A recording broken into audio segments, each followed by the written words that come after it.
Hello friends, myself Dr. Samrat Jankar, Advanced Laparoscopic GI and Colorectal Surgeon, Kaizen Gastro, Pune.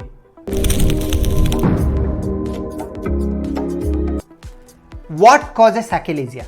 Achalasia, A stands for no, chalasia stands for relaxation. That is absolutely no relaxation of lower esophageal sphincter that leads to swallowing difficulty. Achalasia is one of the rarely seen disorder of esophagus, which commonly seen in age group of 20 to 60. In achalasia, what happens is, due to unknown reason, lower esophageal sphincter which get the signal from the brain, that nerve ending get degenerated. Because of degeneration of nerve ending, the relaxation signal from the brain to the lower esophageal sphincter doesn't reaches. Because of that, the lower esophageal sphincter doesn't relaxes, and that leads to a difficulty in swallowing, that is nothing but a dysphagia, that is the swallowing difficulty problem. To understand better achalasia, we need to understand what is the normal swallowing process in any individual. In normal human being, swallowing is one of the most important and very much well coordinated activity which happens in the food pipe. When we eat some amount of food bolus, we chew in the mouth.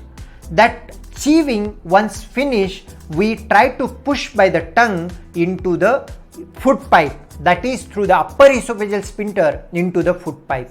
During that, the signal reaches to the brain, and the signal from the brain reaches to the esophagus, which does two things. One is coordinated contraction of esophagus, that's what we call peristalsis, and at the same time, within a fraction of second, the relaxation of lower esophageal sphincter. That's what leads to the food bolus from the food pipe reaches to the stomach. Once the food reaches to the stomach, the lower esophageal sphincter again get tightened and it get closed off.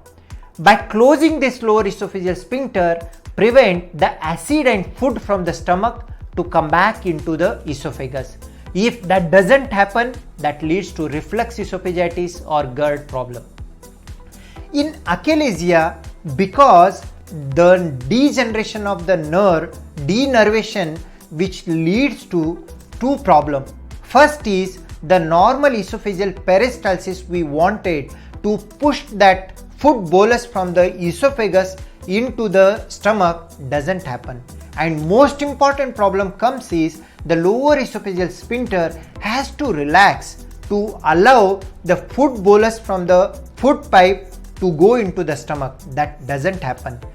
This is one disease which get diagnosed very lately, because initial when the disease start, patients start to accumulate by adjusting the problem, adjusting the swallowing difficulty by doing the some maneuver like raising the hand, raising the shoulder, taking the deep breath, taking frequently liquid. And during that course also, if doesn't get diagnosed in early phase, achalasia will lead to dilatation of the esophagus, dilated and tortuous esophagus. That's what the sigmoid esophagus causes due to the Achalasia cardia.